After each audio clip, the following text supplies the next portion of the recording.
Alors, Nicolas Lecossin, vous en pensez quoi de tout ça, vous, l'économiste? Tu en penses quoi, toi, Nicolas? Écoutez, à l'IREF, on a beaucoup regardé tout ça, on compare avec les autres pays, et Stéphane a tout à fait raison. On compare, par exemple, deux fiches de paye, on peut les trouver en ligne sur notre site, une en France, une autre en Allemagne. Il y a 2 fois plus de lignes sur la fiche de paye française. Et pourtant, en Allemagne, on paie aussi une taxe pour les églises. Donc, c'est significatif. Mais au-delà de la hausse des impôts qui déchargent sur les entreprises, qui tombent sur les entreprises, il faut parler des rentrées fiscales. Ce qui est paradoxal, c'est que plus on taxe les entreprises, moins il y a de l'argent pour l'État. Alors, c'est significatif de comparer avec l'Irlande, où l'IS est à 12,5%. L'impôt sur les sociétés est à 12,5% en Irlande. En Irlande. Mais attendez, j'ai pas fini. C'est le paradis.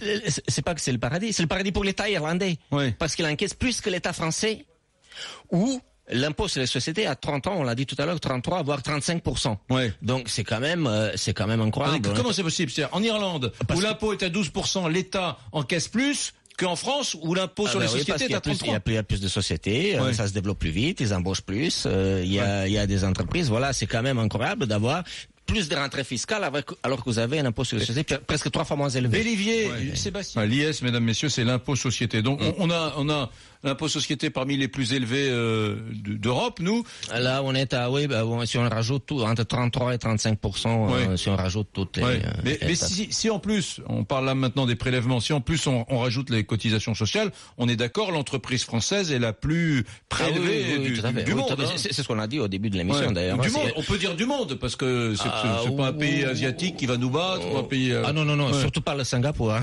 Pas Singapour.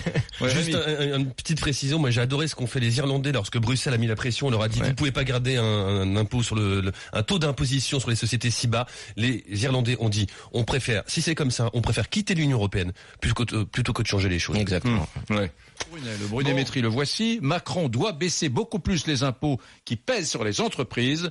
Je préfère, et ça c'est personnel, un paradis fiscal plutôt qu'un enfer fiscal.